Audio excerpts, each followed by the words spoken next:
Clinical vlog के साथियों, एक मर्तबा फिर खुशामदीद। साथियों, ये पिछले व्लॉग का तसलसल है। पिछले व्लॉग में हमने आपको बलगम के मुतालिक चंद बातें बताई थी। बलगम क्या चीज़ है, ये हमारे जिस्म में क्यों बनता रहता है, इसके फ़वाइद और नुकसानात के बारे में भी थोड़ी सी बातचीत हुई थी। आज हम आपको कुछ होम्योपैथिक अद्वियात बताएंगे जो बलगम के इलाज के लिए इस्तेमाल होती हैं। बलगम की अद्वियात में सबसे ज़रूरी दवा बसीलिनियम है। बसीलिनियम पेप्लो का टॉनिक कहलाता है। बलगम वाले अमराज का इलाज शुरू करने से पहले बसीलिनियम 200 की एक खुराक ज़रूर इस्तेमाल करवाएं और अगर ज़रूरत पड़े तो हफ्ते के बाद इसको दोबारा दोहराया करें। एपिका के मरीज़ की छाती बलगम से भरी हुई होती है। खरखराहट वाली खांसी बलगम मुंह से और नाक से बकसरत निकलती है, लेकिन कभी कभी खारिज करने की ताकत भी नहीं रहती।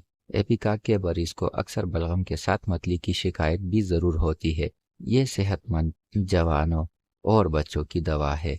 एपिका के बारे में तो आप जान चुके हैं, लेकिन अब आपको दूसरी मशहूर दवा एंटीमोनियम टार्टेरिकम के बारे में बताते हैं। पेपलो की कमज़ोरी और आम जिस्मानी कमज़ोरी की वजह से बलगम खारिज करने की ताकत जब नहीं रहती तो एंटीमोनियम टार्टेरिकम की ज़रूरत पड़ती है। यह बच्चों और बूढ़ों की ख़ास दवा है। फेफड़े बलगम से पुर और इसकी खरखराहट वाज़ेह सुनाई देती है। ये हालत एपिकाक से बिल्कुल मुशाबे है। फ़र्क यह है कि एपिकाक सिर्फ ताज़ा हालतों की दवा है। शदीद और मज़मून केसों में इसके बदले एंटीमोनियम टार्टेरिकम का इस्तेमाल किया जाता है। जब बलगम का जिक्र आए और स्टानम मोटेलिकम का जिक्र ना हो तो ये हो नहीं सकता। स्टानम मोटेलिकम निज़ाम तनफ़ुस की इंतहाई कमज़ोरी की वजह से खांसने और बलगम खारिज करने की ताकत जब मरीज़ को दे तो इस दवा की ज़रूरत पड़ती है।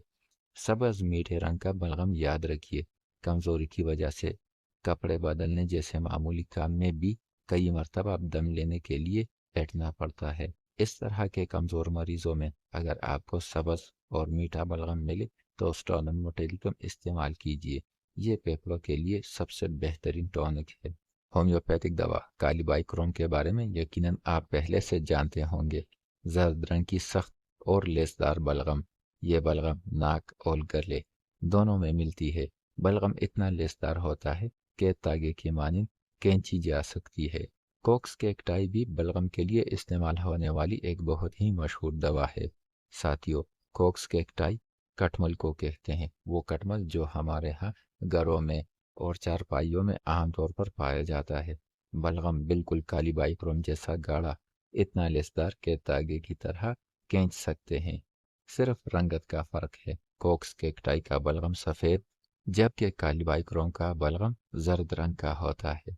बलगम के इलाज के लिए काली म्योर का नाम भी याद रखिए। इस दवा का नंबर हमेशा फेरमफास, बेलाडोना और एकोनाइट वगैरह के बाद आता है। फेरमफास, बेलाडोना और एकोनाइट वगैरह इब्तदाई इन्फ्लेमेशन की अद्वियात हैं और खुश्क अलामात की हामिल हैं, लेकिन अगर पतली बलगम बनना शुरू हो जाए तो दवा हमेशा काली म्योर होती है। साथियों, द्रोसरा निज़ाम तनफ़ुस की बहुत ही ख़ास दवा है। गले में खाम एहसास, लगता है कि रोटी या पंख गले में फंस गया है और इसकी गुदगुदाहट से कांसी पैदा हो रही है। कांसी के तवील दौरे, कभी तो ये दौरे इतने तवील हो जाते हैं कि मरीज उल्टी भी कर देता है।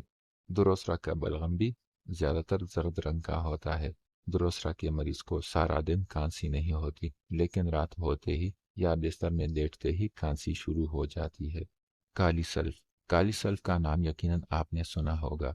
काली सल्फ का बलगम जर्द रंग का होता है। इसका मरीज गर्म जगहों पर और शाम 4 बजे के बाद खांसी या बलगम की वजह से बहुत तंग रहता है और उसे अक्सर बुखार भी इस वक्त हो जाता है। बलगम के इलाज के लिए इस्तेमाल होने वाली तकरीबन तमाम ही मशहूर होम्योपैथिक अद्वियात हमने आपको बता दी हैं, लेकिन इसके अलावा कभी कभी ब्रायोनिया और आर्सेनिक एल्बम की ज़रूरत भी पड़ सकती है। ब्रायोनिया में बलगम नहायत ही मामूली मकदार में लेकिन बहुत ही सख्त होता है। इसका मरीज जब खांसता है तो छाती थाम लेता है ताकि झटका ना लगे। आर्सेनिक एल्बम का बलगम भी बहुत मामूली होता है लेकिन जागदार होता है और इसका मरीज बार बार पानी पीता है ताकि गले को बलगम से साफ किया जा सके। بلغم کی ادویات میں سے ایک بہت ہی خاص دوا ٹیوبرکلینم بھی ہے، لیکن ہم آپ کو مشورہ دیں گے کہ ٹیوبرکلینم کبھی بھی خود سے استعمال نہ کی جائے، بلکہ اس دوا کو ہمیشہ ایک تجربہ کار اور کوالیفائڈ ہومیوپیتھک ڈاکٹر کے زیر نگرانی ہی استعمال کیا جائے۔ ساتھیو، بلغم سے متعلق اگر آپ کے کچھ سوالات ہیں تو ہمیں کمنٹس کر کے ضرور پوچھیے۔ کلینکل ولاگ کو سبسکرائب کرنا بالکل بھی نہ بھولیے۔